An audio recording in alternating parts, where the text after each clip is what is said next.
Bonjour à tous, donc on va commencer ce webinaire de présentation de Comet.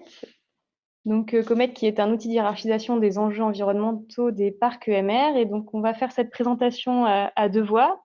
Donc moi, Maëlle Nexer, ancienne coordinatrice de Comet, et puis donc Lydie Couturier, donc récemment arrivée à FEM, donc qui va reprendre la main sur le programme.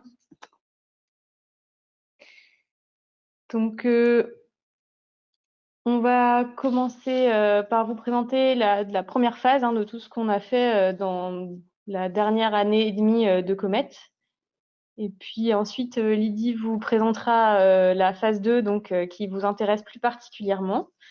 Et enfin, on verra les prochaines échéances. Bien sûr, vous pourrez poser toutes vos questions. Il y a deux sessions. On répondra à deux sessions de questions, et vous pouvez poser vos questions sur l'onglet questions là dans GoToWebinar, et on répondra à toutes vos questions après chacune des présentations. Alors, je vais commencer d'abord par vous présenter France Énergie Marine, parce que ça parle peut-être pas à tout le monde. Donc, France Énergie Marine est l'institut de recherche national qui est dédié aux énergies marines renouvelables. Donc, on est 45 collaborateurs. C'est une structure qui existe depuis 2012. Il y a 2,5 millions de budget en 2018. Le siège est situé à Brest et on a 2 antennes à Nantes et à Marseille. Et donc, on est un institut de transition énergétique qui est soutenu par les investissements d'avenir. Donc, une des missions de FEM, c'est de fournir, de valoriser et d'alimenter l'environnement scientifique et technique nécessaire à la levée des verrous sur les parcs éoliens, sur les énergies marines renouvelables. Donc, on a différentes activités, des projets de recherche et développement. Donc, c'est soit des projets plans d'investissement d'avenir, des projets européens ou des projets privés. On apporte aussi un support scientifique et technique à toute la filière énergie marine renouvelable en apportant des recommandations, en réalisant des assistances à maîtrise d'ouvrage et en réalisant des essais, des conceptions, des dimensionnements. Et enfin, on a aussi un rôle, c'est l'animation de la filière EMR, tant au point de vue régional et national, parce qu'on est intégré dans des groupes de travail, mais on anime aussi, par exemple, les débats publics ou des événements scientifiques, mais aussi au niveau européen et international. Et à ce propos, je vais vous présenter quelques groupes de travail à l'international sur l'environnement et les parcs éoliens en mer auxquels on fait partie. Donc, il y a d'abord le VREN qu'on vient de rejoindre. C'est un groupe qui travaille sur l'environnement et les parcs éoliens terrestres et marins. Et nous, on est là pour la partie marine et pour représenter la France. Donc, c'est un groupe international avec, voilà, il y a les États-Unis en fait qui coordonnent et pilotent. Et après, il y a une dizaine de pays, surtout européens, mais il y a aussi le Canada. Donc, on réalise des guides sur certaines thématiques et aussi des petits workshops avec des experts scientifiques. Et donc, si vous êtes expert Comet, vous pourrez être invité à ce genre de workshop. Ensuite, il y a l'OS Environmental, qui est en fait le frère de VREN, mais là pour les énergies marines renouvelables au sens strict, c'est-à-dire tout ce qui est houlomoteur, hydrolien pour l'instant. Donc ça, c'est vraiment à l'international. Et ensuite, au niveau de l'Europe, on fait partie aussi du CEAF, donc cadre commun d'évaluation environnementale, qui vise à essayer d'avoir vraiment un outil pour évaluer les impacts environnementaux des parcs éoliens en mer du Nord. Donc là, on participe à ce groupe de travail avec la Belgique, les Pays-Bas, le Danemark et l'Allemagne. Enfin aussi, avec le VREN et l'OS Environmental, on apporte aussi des publications à TETIS, qui est une grosse base de données et surtout de publications de la littérature grise aussi, sur tout ce qui est environnement et énergie marine renouvelable et parc éolien en mer. Donc, je vous invite vraiment à aller consulter si ça vous intéresse cette base de données qui regroupe les publications selon soit une carte ou alors selon les pressions et les récepteurs.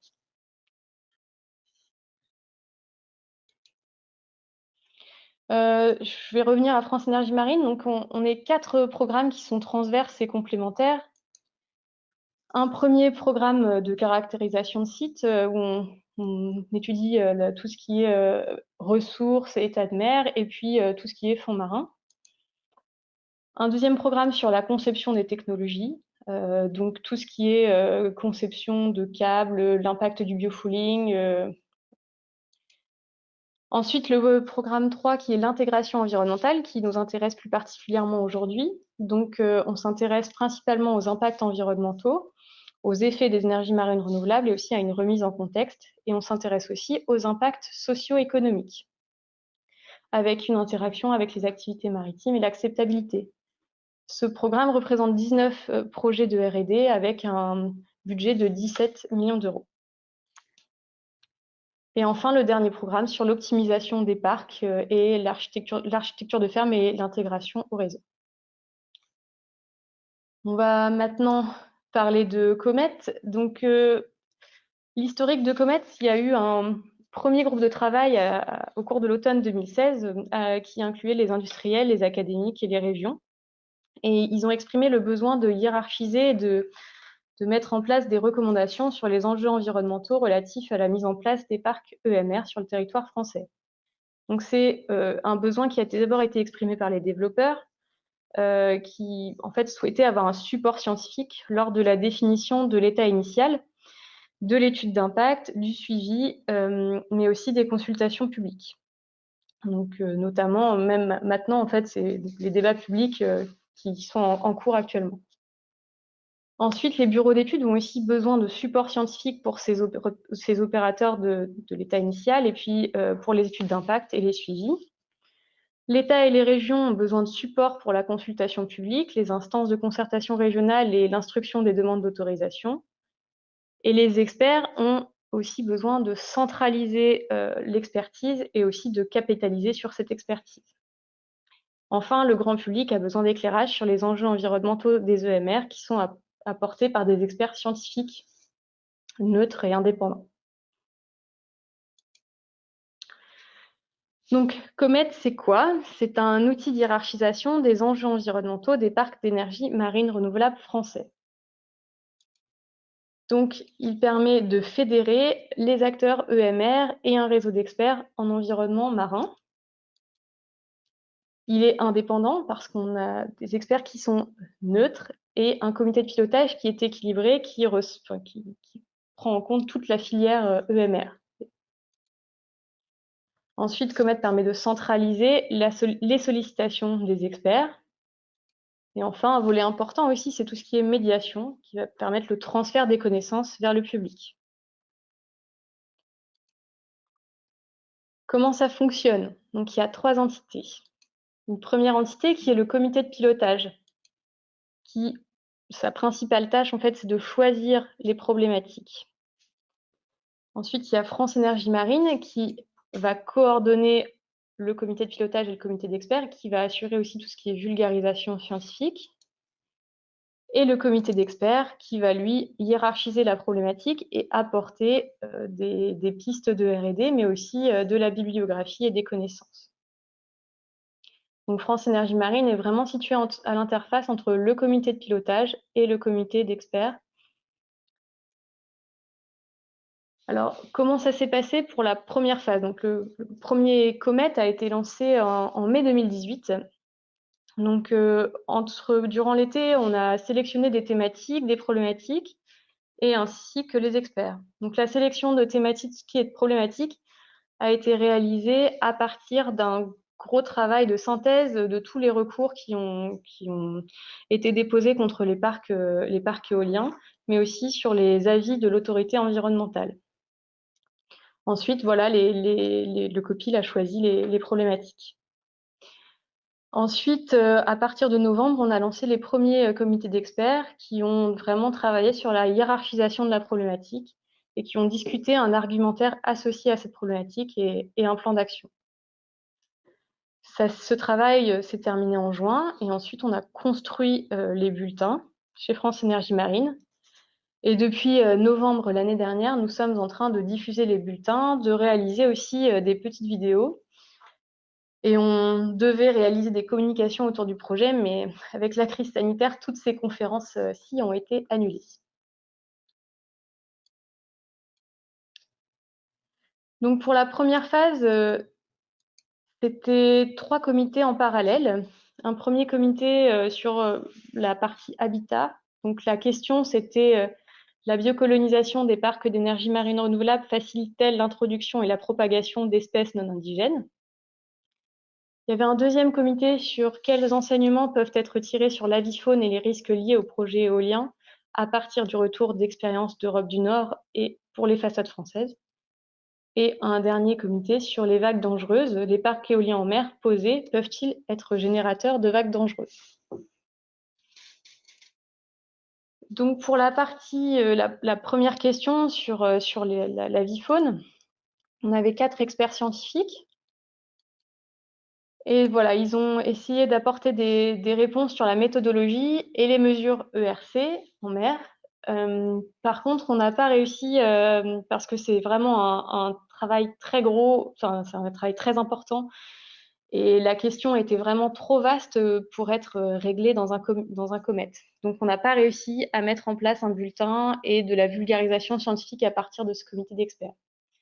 Donc, ça nous a permis de tirer un enseignement pour que, pour les prochaines problématiques, on puisse voilà, restreindre un peu le sujet pour qu'on puisse y répondre dans un COMET.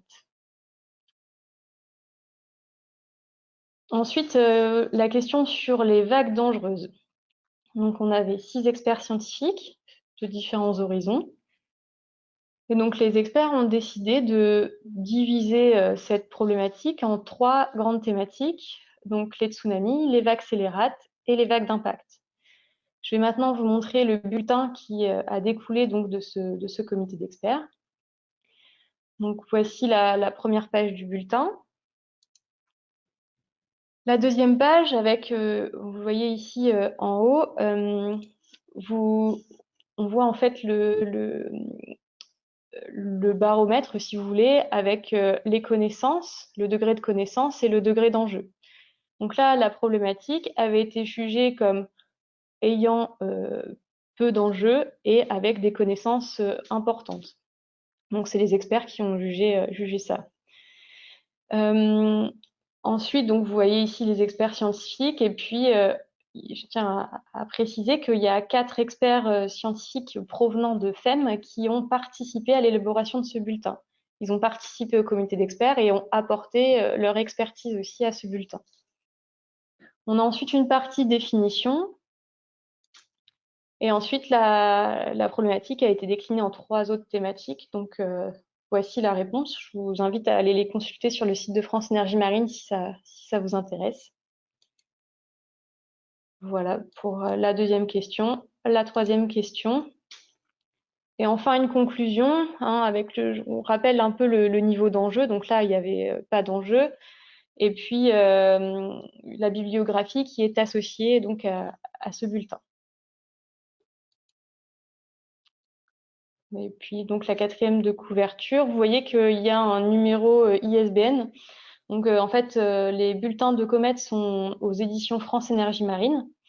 Et donc, on les envoie à chaque fois à la bibliothèque, à la BNF, à la Bibliothèque nationale de France. Le bulletin numéro 2, donc, c'était sur la biocolonisation des parcs d'énergie marine renouvelable. Donc, on avait 6 experts aussi. Et ils ont décliné, pareil, la problématique selon 3 axes. La problématique de l'effet relais, la problématique des eaux de ballast et enfin la problématique du transport maritime. Donc, voici la couverture de ce bulletin. Ici, les experts ont jugé la problématique comme ayant un manque de connaissances, mais un enjeu plutôt limité. Donc pareil, on a ici les experts scientifiques et puis la participation donc de mes collègues de FEM qui ont apporté leur expertise. On a fait un gros travail de définition dans ce bulletin avec les experts. Ils trouvaient ça vraiment important. Donc voilà, on a bien dégrossi le travail. Et puis ensuite, on reprend chaque question et l'argumentaire associé. Pareil, ici, vous avez la conclusion avec les différents degrés d'enjeu et les niveaux de connaissance. Et enfin, la bibliographie associée. À partir de ce bulletin-là sur les espèces non indigènes, on a réalisé avec un prestataire une petite vidéo. Donc, je vais vous lancer un petit extrait pour que vous vous rendiez compte de ce qu'on peut faire.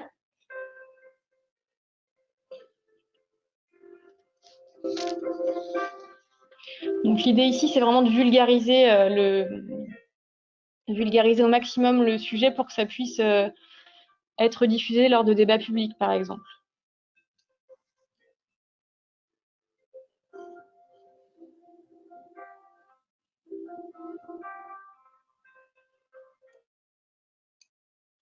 Voilà. Je vous inviterai, du coup, si vous voulez, vous pouvez aller la consulter sur le site de France Énergie Marine.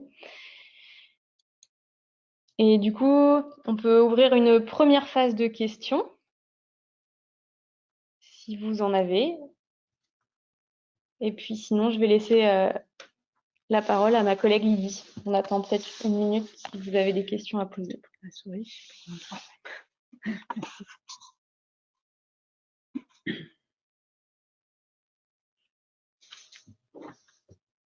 On a une question en anglais. On a une question en interne. En anglais. I'm just wondering if you have any way of tracking how many people look at the results. Oui, on a. Je peux répondre en français? Ouais. On a, oui, bien sûr, tous les bulletins en fait sont téléchargeables sur le site de France Énergie Marine. Ouais. Donc on sait combien de personnes consultent les bulletins. On sait aussi, on a des bulletins imprimés, c'est nous qui les imprimons. Donc on sait combien sont distribués. Et puis après, sur les vidéos, c'est sur YouTube. Donc pareil, le nombre de vues est affiché. Okay. Et on a une question.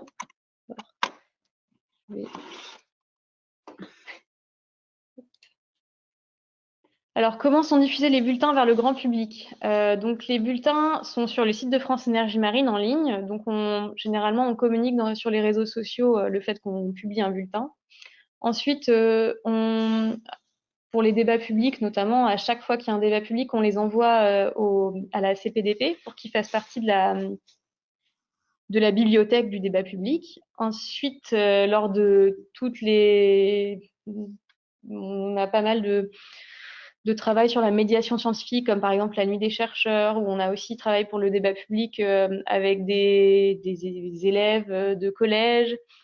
Quand on va en conférence, on a toujours un lot de bulletins en fait qui sont là pour être distribués. Et ensuite, bien sûr, si vous souhaitez les partager, vous pouvez aussi en tant qu'expert. Et enfin, il y a une dernière chose que j'ai pas dit, mais les bulletins sont traduits en anglais et donc par une traductrice. Et du coup, on va les mettre sur la base Thétis pour qu'ils soient. Alors, j'ai une question. Qu'est-ce qu'un expert neutre? Oui. Lorsque nous sommes nous-mêmes impliqués dans les suivis liés à des projets éoliens, sommes-nous des experts neutres? Oui, on a eu lors du premier Comet cette question. En effet, à quel point un expert peut être neutre ou jugé parti? Je pense que ce sera en fait, c'est au COPIL de trancher en fait. Mais c'est sûr que vous êtes impliqué dans les suivis, mais justement, ça en fait. On a aussi besoin de vous parce que vous avez toute une expertise sur le domaine, donc. C'est toute la question de. On a aussi un groupe d'experts qui fait partie de ce groupe de travail. Donc, il y en a à un moment T qui peuvent être plus ou moins impliqués dans un projet ou dans une étude, mais ça s'équilibre aussi avec l'ensemble du groupe. C'est sûr que les experts sur chaque thématique, il n'y en a pas des quantités. Donc, on sait que vous êtes sollicité pour des études qui concernent ces sujets-là. Alors, on a une autre question de Pierre Ivardi. Est-ce que vous travaillez sur toutes les façades et est-ce que les bulletins prennent en compte le contexte méditerranéen? Alors, ben oui, pour moi, c'est normal que Comet traite de toutes les façades. Et notamment, bah, là, pour les derniers bulletins, on a travaillé sur l'éolien flottant, par exemple. Donc, ah, il y a Cécile Vincent qui n'entend plus rien. Est-ce que vous nous entendez toujours?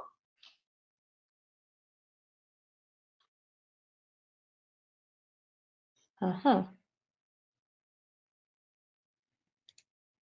Pourtant, le son a l'air bon. Oui, on vous entend. Bon, ok. Oui, donc oui, le contexte méditerranéen, bien évidemment, est pris en compte. Notamment, là, il y avait une question sur les tsunamis et on s'était vraiment posé la question, est-ce que voilà, est-ce qu'il fallait parler de cette question, enfin de ça parce que tout ce qui est glissement sous-marin, par exemple, pouvait peut-être poser problème.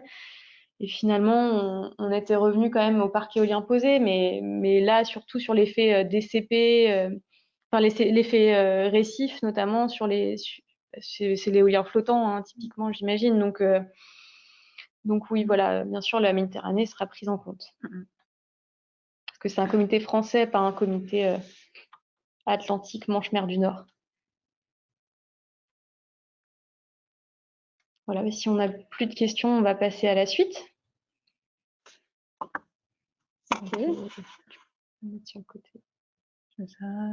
Ouais, tu peux réduire. Alors, maintenant, passons à la phase 2 de Comet. J'ai cliqué un peu trop. Non, c'est bon. Donc, la phase 2 qui nous intéresse particulièrement, parce que c'est pour ça que nous vous avons sollicité. Donc, le fonctionnement, brièvement, donc, on a un comité de pilotage qui, lui, est évolué par rapport à la première phase, avec plusieurs acteurs issus de la filière. Donc, des clusters et des bureaux d'études. On a des développeurs de réseau, des organisations non gouvernementales, des États et des institutions gouvernementales, les régions, des universités. Donc, on voit qu'il y a la Méditerranée aussi, avec le MIO, et des développeurs de parcs, ainsi que le comité exécutif de FEM. Donc, en tout, dans ce comité de pilotage, on a 19 membres qui sont répartis dans 8 collèges. Donc, on voit que c'est beaucoup plus étoffé que dans la première phase.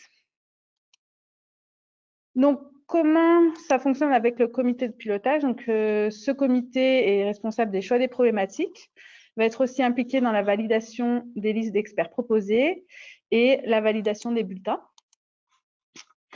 Donc, pour le choix des problématiques, chaque membre du COPIL a rempli la banque de problématiques. Donc, on en a eu plus de 50.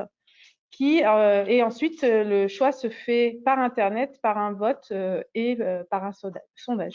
Enfin, c'est fait, parce que c'est le passé maintenant. Donc, voilà les deux problématiques de cette session.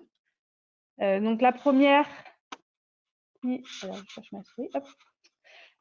Qui est, peut-on évaluer un rapport gain-perte de l'effet récif induit par les parcs éoliens et leur raccordement sur l'écosystème marin?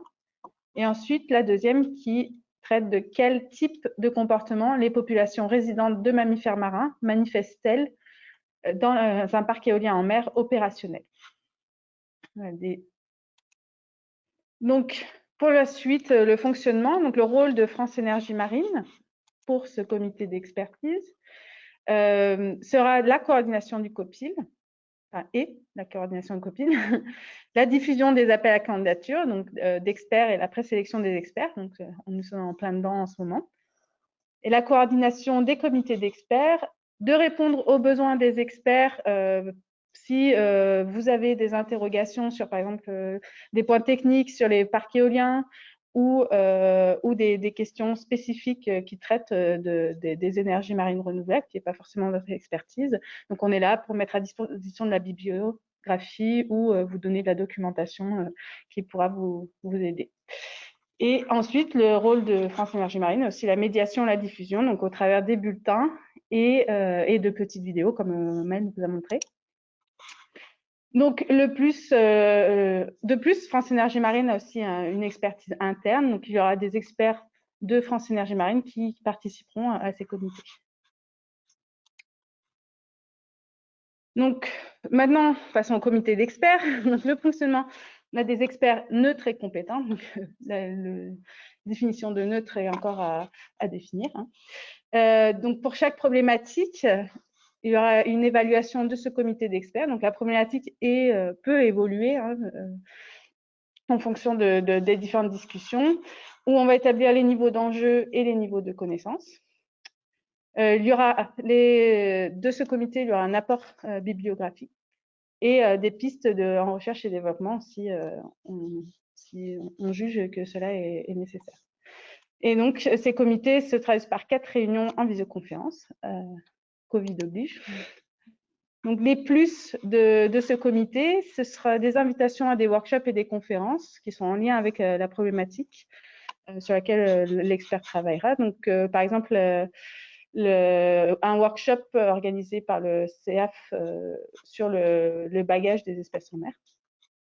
Et aussi la possible compensation pour votre structure, donc qui serait de 1 000 € par expert par problématique, donc qui sera déversé directement à votre structure. Donc, pour le calendrier de cette session 1 du COMET, pardon. Donc, nous sommes là en octobre. Donc, le choix des problématiques a été fait. Nous avons diffusé l'appel et avons une réponse à l'appel à la candidature. Donc, maintenant, suite à ce webinaire, donc on espère plusieurs inscriptions, mais qui se clôtureront le 1er novembre. Donc, une date à noter. Et donc, la sélection des experts se fera dans les semaines qui suivent. Ensuite, nous aurons les différentes réunions de ce COMET. Et ce sera donc de mi-novembre jusqu'à mars, le comité expert sera sollicité. Et ensuite, de mars à juin, ce sera la production des bulletins avec validation par le COPIL, les experts, et aussi les experts internes AFEM, France Énergie Marine. Donc, comment vont s'organiser ces groupes de travail? Donc, les deux problématiques seront traitées en parallèle. Donc, on ne s'attend pas à ce que les experts soient sur les deux. Si vous vous inscrivez, ce sera sur une problématique en particulier. Donc, comme je l'ai dit, il y aura 4 réunions avec 5 experts au maximum. Et la première réunion sera prévue mi-novembre. Les réunions se feront en visioconférence. Nous allons mettre des outils en place pour pouvoir échanger entre les réunions, ou avec une mise en place d'un document partagé qui nous permettra d'échanger et qui sera à garnir d'informations entre les réunions. Et puis des espaces collaboratifs de travail tels que Slack, par exemple, qui nous permettra d'échanger directement pour pas, saturer les boîtes email, et un espace de travail comme Alfresco où on pourra mettre de la bibliographie en commun, etc. Et ensuite, encore une fois, une invitation au workshop de balisage de CF. Oui, je peux en dire un petit mot. Oui, donc là, c'est la Belgique et les Pays-Bas qui se chargent de l'organisation de ce workshop qui aura lieu au printemps l'année prochaine en visio parce que voilà, Covid oblige. Et du coup, pour ceux qui sont intéressés, on vous invitera à participer à ce workshop qui sera vraiment spécialisé. Il y aura un workshop sur le balisage des oiseaux et des oiseaux marins et un workshop sur le balisage des mammifères marins. Voilà, donc ça aura lieu normalement au printemps 2021. Je vous tiendrai au courant. Donc voilà. Et ensuite, il y aura une deuxième session COMET qui se fera en parallèle à partir du mois de mars. Donc ça, c'est pour information. Et si vous avez votre participation à la session 1 vous a tellement plu que vous avez envie de recommencer, ben voilà les 2 problématiques qui ont été sélectionnées, qui seront à peaufiner, bien sûr, parce que pour le moment, par exemple, la première est un peu longue. La première sera pour étudier l'effet du bruit émis par les projets éoliens en construction et exploitation sur les écosystèmes marins. Est-il pertinent de travailler sur quelques espèces ou taxons modèles? Si oui, quelles espèces taxons devraient être étudiées prioritairement? Donc, plutôt écosystème marin. Et le deuxième, est-ce que l'installation et l'exploitation d'un parc éolien en mer et son raccordement peuvent avoir un effet sur l'évolution du trait de côte?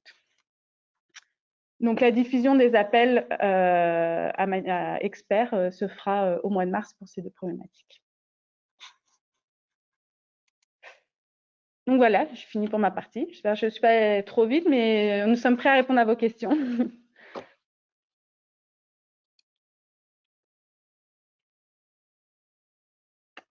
Ah, il y a eu Il des soucis y a de eu un son. souci de son. Du coup, Du coup, ouais, si vous avez des questions, n'hésitez pas.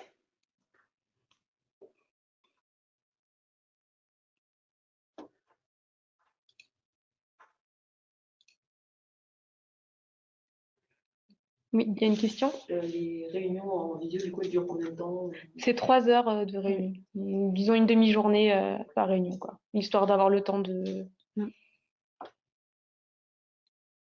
plusieurs coupures de son. Oui, on va diffuser bien sûr la présentation, elle sera en ligne, hein. C'est bizarre qu'il y ait des coupures de son.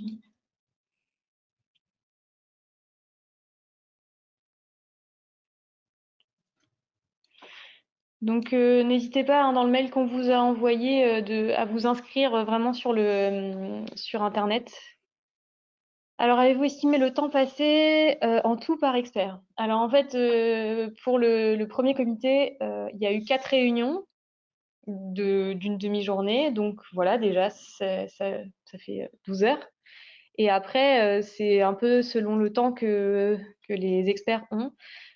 S'ils ont envie de remplir le document de partage en ligne, je sais que c'est vraiment variable. Il y en a qui participent pas du tout, qui préfèrent plutôt les réunions, d'autres voilà, qui commencent à écrire des petits textes déjà pour nous aider à construire les bulletins.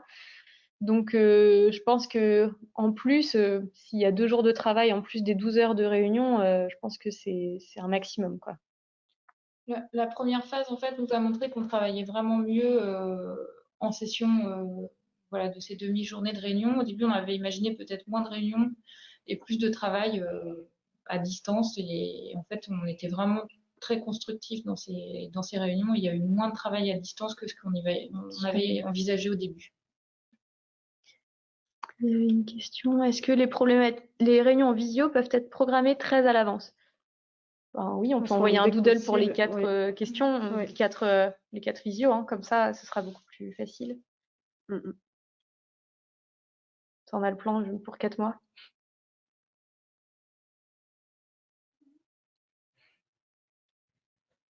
Alors, une autre question. Au-delà de la phase d'expertise, y a-t-il une phase de montage de projet, réflexion pour lever le manque de connaissances? C'est sûr que si vous identifiez un manque de connaissances, alors il n'y aura pas de phase de montage de projet, mais par contre, il faudra bien identifier où est le manque de connaissances et quels sont les besoins, comment la R&D pourrait faire pour y répondre, quoi. Comment on pourrait... Mais après, Et on a ce qu'on appelle maintenant la consolidation R&D à France Énergie Marine, où on monte des projets. Alors là, c'est tous les ans, ça passera. Voilà, la fréquence pourra peut-être changer, mais là, on est tous les ans.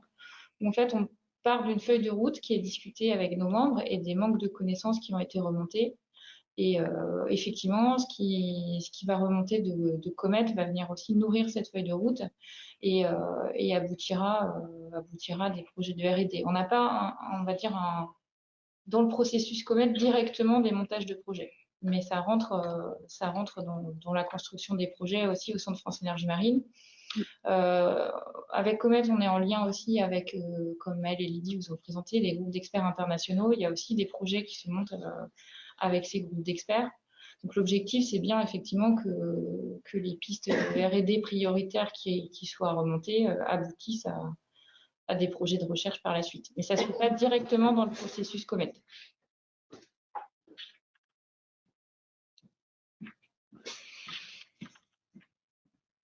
est-ce que les sujets externes à Comet pourraient être remontés au COPIL? C'est-à-dire du coup que qu'il y ait d'autres pour d'autres de futures problématiques, c'est ça, j'imagine. Alors oui, en fait, ce qu'on peut faire, c'est compiler les questions des experts, on va dire, et les présenter au COPIL pour les prochaines phases, oui. On peut les mettre dans la banque de questions, quoi.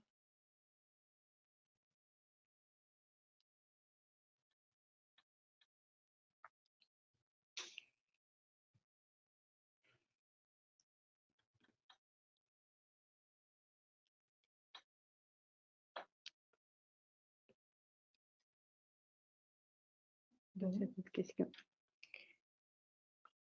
attends, je ne pense pas qu'il y ait d'autres questions. On prend encore une autre question?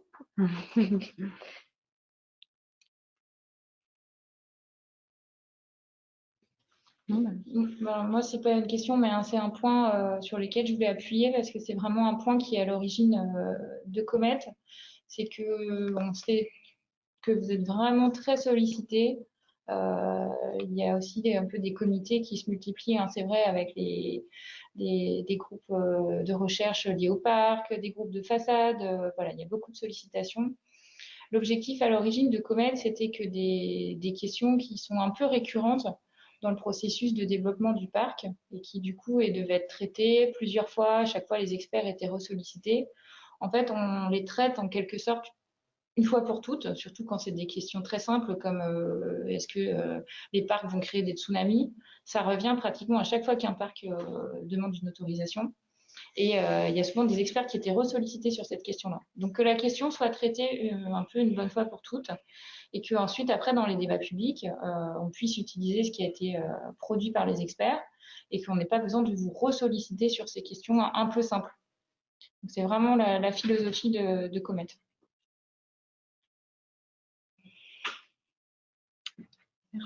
Du coup, on n'a pas d'autres questions, donc on va pouvoir clôturer ce webinaire.